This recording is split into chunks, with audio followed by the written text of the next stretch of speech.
Bem, ouvintes da Rádio Baruch FM, do Portal Baruch, Comunicações, YouTube, Facebook. Hoje estamos recebendo aqui o Pedro Sá Moraes, que está aqui em São Paulo, no Teatro Pequeno Ato, com o espetáculo Paixão de Brutus.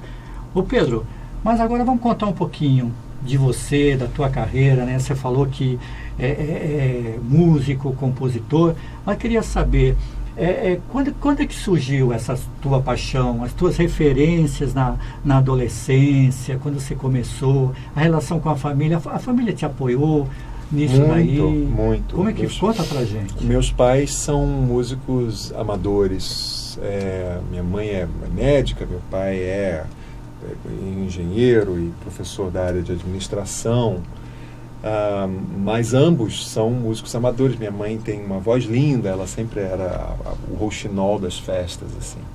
E meu pai, um violonista muito competente, ele estudou com o Meira, mestre de tantos e tantos grandes violonistas brasileiros. Meu pai nunca se profissionalizou, mas ele toca e tocava, na época da minha infância, ele tocava um violão de centro, assim, de samba, assim, de choro. Ele tinha um grupo de choro informal.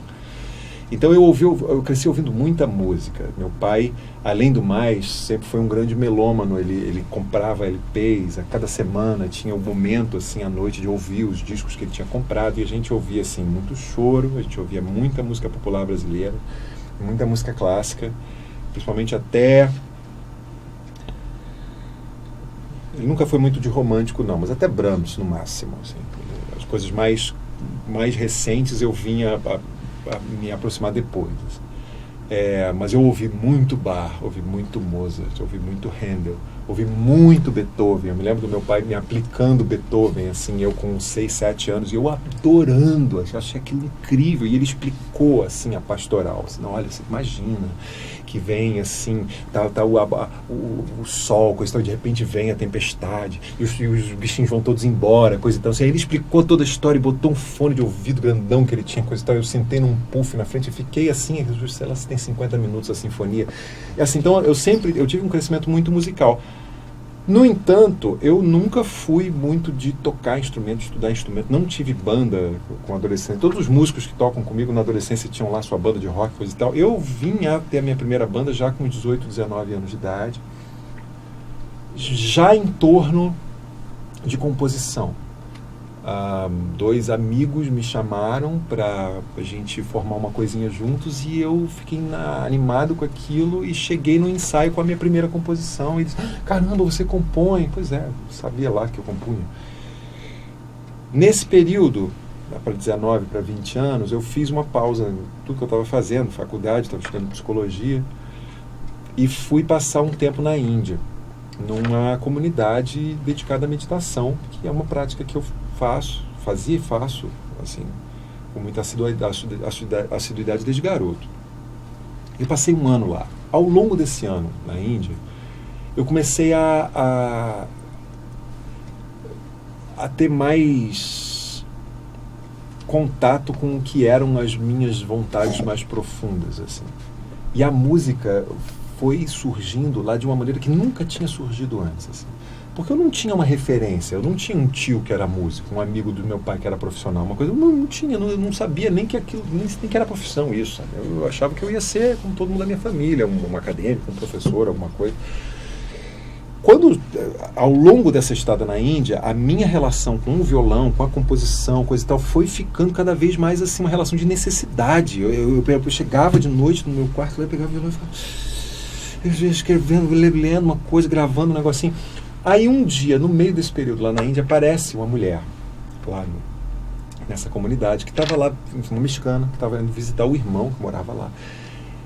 E ela comenta que ela era uma cantora que estava fazendo pesquisa de repertório para um disco que ela ia gravar. Ela já tinha uma carreira extensa, coisa e tal, mas mais assim com baile, coisa e tal, e ela ia gravar um primeiro disco com uma gravadora bacana, coisa e tal, ela estava procurando repertório. Aí as pessoas comentam: poxa, ouve as músicas do Pedro compõe umas coisas bonitas. E assim, o México é muito influenciado pela música brasileira. Eles não têm uma tradição como a gente tem, assim, eles não têm uma MPM, digamos assim, uma música popular mexicana. Eles têm, assim, coisas mais folclóricas, e coisas mais importadas, assim, tipo o rock mexicano, assim, coisas muito boas, inclusive. Naquela época, na virada dos anos 90 para 2000, eles estavam vivendo um momento de uma espécie de invenção de uma música popular contemporânea, urbana, sabe, original, de autor, eclética, mexicana. E qual era a grande referência deles? Qual é o país do mundo que tem uma música popular contemporânea, que fala sobre os assuntos do cotidiano, mas ao mesmo tempo o Brasil. O Brasil, que a MPB nossa... Então eles conhecem Djavan, eles conhecem Chico Buarque, conhecem Milton Nascimento, conhecem bem. Assim. E ela ficou apaixonado pelas minhas músicas. Uns 2 meses depois eu recebo um e-mail lá, eu me lembro que eu estava no interiorzão, assim, era todo um processo para receber e-mail, eu tinha que pegar um rickshaw, ir numa lan house, ficava 40 minutos de distância. Aí eu recebi um e-mail pedindo permissão para gravar 2 músicas minhas no disco dela. Então quando eu voltei da Índia, assim, fazendo 20 anos de idade, tinha músicas minhas tocando na rádio no México. E aí eu cheguei no Brasil muito animado com aquilo e já com uma certeza, não, é isso que eu quero fazer da minha vida. Nessa época aconteceu outro momento assim, de uma virada muito importante, que foi, eu conheci um grupo de compositores com uma busca parecida com a minha, que era deglutir aquilo de grandioso que tinha vindo antes da gente e propor algo que fosse uma resposta nossa, que ao mesmo tempo abraçasse, acolhesse e ao mesmo tempo respondesse, desse continuidade ao processo criativo dos nossos pais musicais. Eu conheci Tiago Amudio nessa época, eu conhecia Paloma Roriz nessa época, Francisco Verfluto, Fernando Vilela, uma série de compositores, Cristiano Sauer, Rodrigo Penafirme. Montei aí sim minha primeira banda assim com mais, fazia mais shows e coisa e tal. Então nesse momento eu conheci meus pares, que eu acho que foram meus grandes professores. Assim, as pessoas me perguntam, porque eu tenho conhecimento de música, eu leio partitura, eu toco violão com uma certa educação, e aí as pessoas me perguntam assim, não, você estudou música onde, coisa e tal. Eu estudei música com meus amigos que sabiam muito mais música do que eu. Sempre me cerquei de pessoas que sabiam mais música do que eu, e sempre estava assim, mostrando uma partitura minha, assim, um arranjo, assim, olha isso aqui. Aí o cara olhava, não, essa voz aqui não pode, esse saxofone aqui tem que baixar meio tom aqui para poder encaixar. E aí eu fui aprendendo com eles. Então, a partir daí, eu comecei a fazer muitas coisas como indivíduo, mas dentro de um contexto dessa coletividade, que sempre foi uma coisa que eu gostei muito. Uma vez, uma pessoa me contou uma história de que o Picasso, ele dizia que isso pode ser uma coisa totalmente inventada, mas não importa, de que ele preferia ter um quadro dele cercado de vários outros numa galeria de pintores muito bons com que ele se identificasse, porque aquilo valorizava o quadro dele, do que ter um quadro dele sozinho ou ter um quadro dele, claro, antes dele virar o Picasso. Mas assim, do que ter um quadro dele sozinho ou um quadro dele cercado de outras coisas que não dessem valor à sua obra. Então assim, eu sinto que a minha obra como cancionista, ela começou a ganhar o seu valor por ela estar exposta ao lado de outras figuras muito talentosas, meus contemporâneos. Então essa curva veio vindo até que por volta de 2002, 2003, 2004, eu comecei a ter um chamado de uma outra natureza, que foi o chamado como intérprete de samba.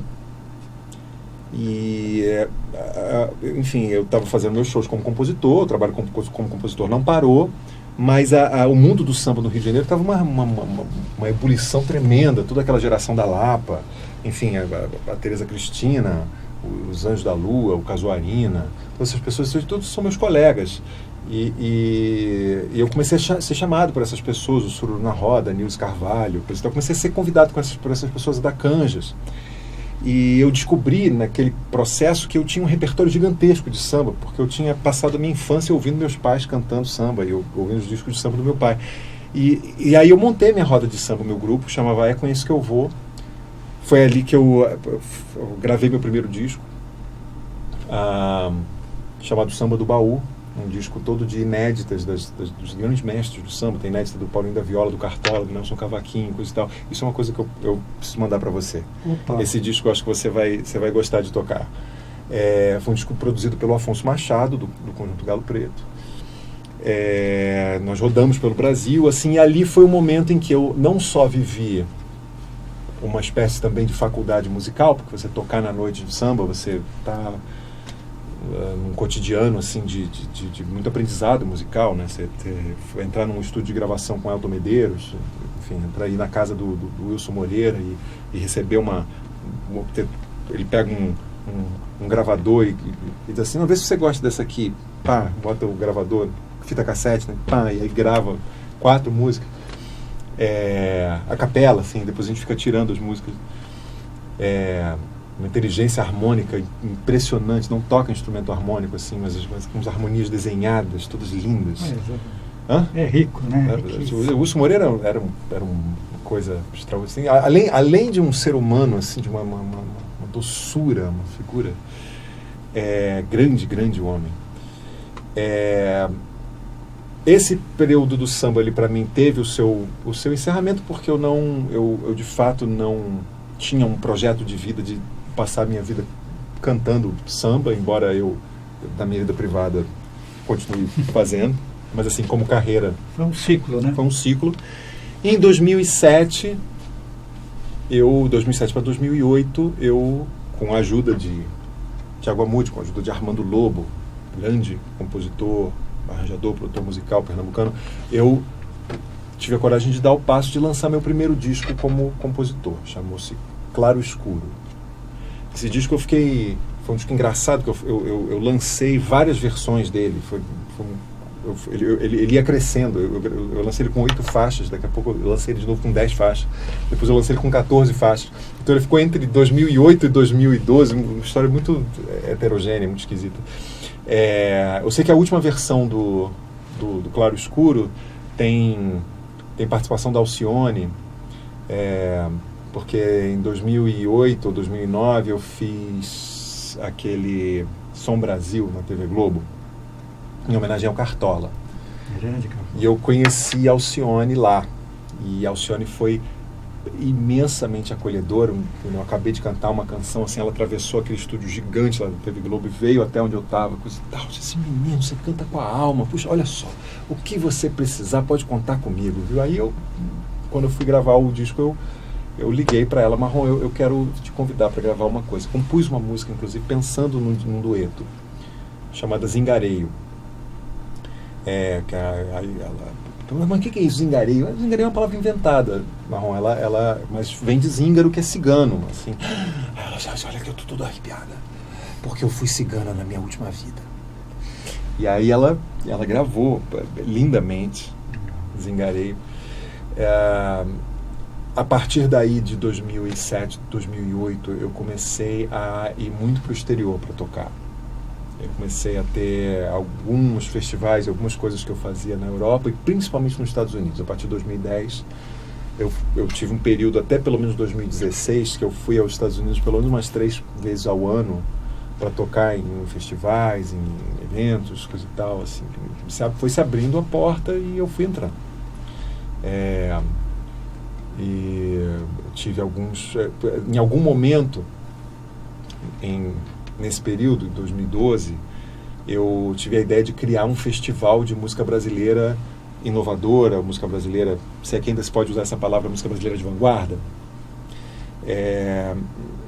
E eu criei um negócio chamado Brazilian Explorative Music, né, música brasileira de exploração.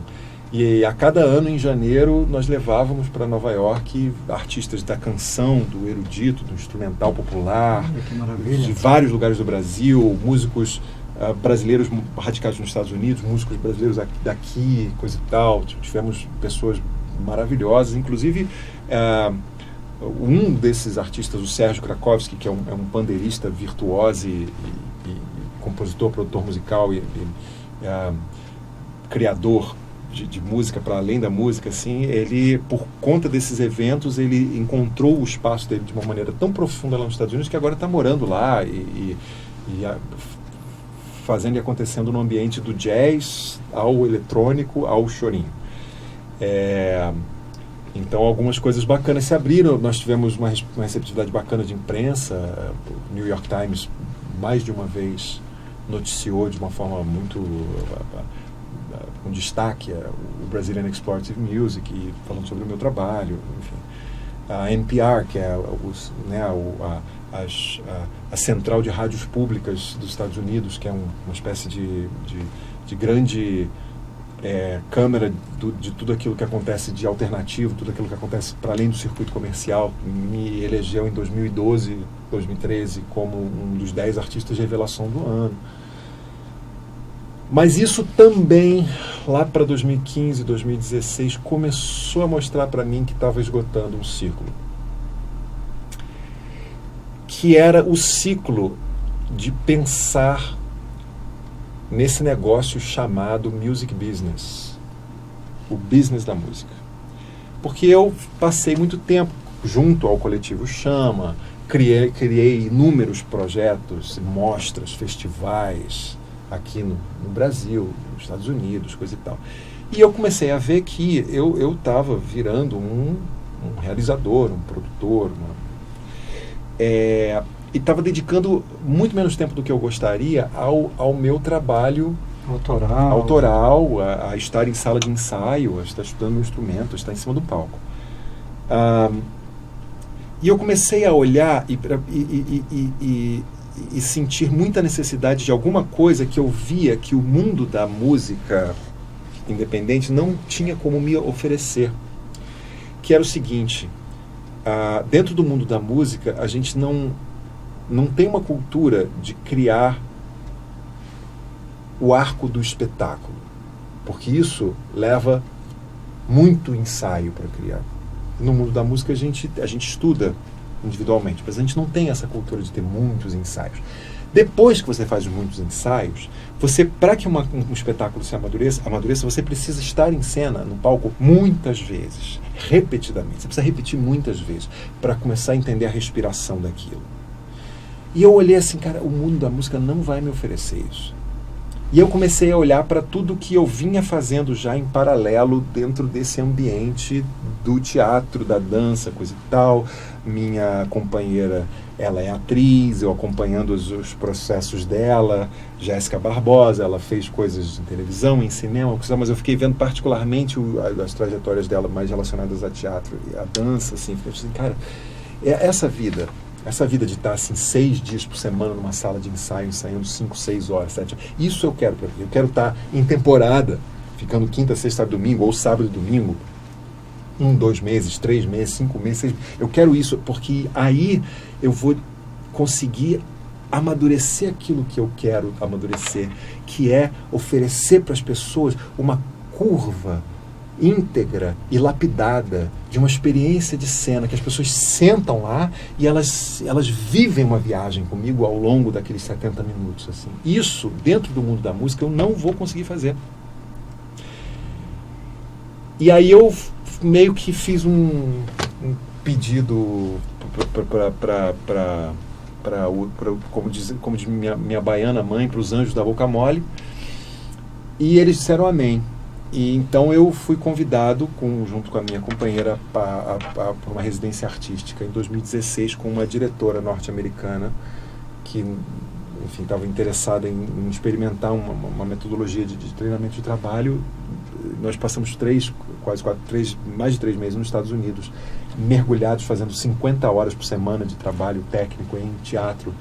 Uma diretora formada na escola do Grotowski, uma escola com muito trabalho físico. Quando eu voltei de lá no final de 2016, já era claro que a próxima coisa que eu ia fazer não era um disco, era um espetáculo. Se esse espetáculo se transformar num disco, vai ser o disco como desdobramento do espetáculo, não o contrário. E pouco tempo depois, o livro do Shakespeare me caiu na mão e eu disse assim, já é esse. E aí começou todo esse processo. E começou o processo da Paixão de Brutus. Da Paixão de Brutus. Passa de novo um serviço para o nosso ouvinte. Vocês vão ficar em cartaz até 1º de setembro. Até 1º de setembro. sábados e domingos, às 8 horas da noite, no Teatro Pequeno Ato, que fica na Teodoro Baima 78. Ali no bairro da República, Isso. aqui em São Paulo, na cidade de São Paulo. Quem estiver conhecendo a cidade já tem um bom, né, espetáculo, Sim. já tem aí um bom programa de teatro. Essa rua Teodoro Baima, ela fica praticamente na frente da Igreja da Consolação. Ela é bem fácil de achar. Ela fica entre a Praça Roosevelt e a Praça da República. Próximo do metrô também. Próximo do metrô República, quase embaixo do Copan. Você pode assim fazer o turismo do centro da cidade e no entardecer você vem E assistir uma boa peça de assistir teatro. A Paixão de Brutus.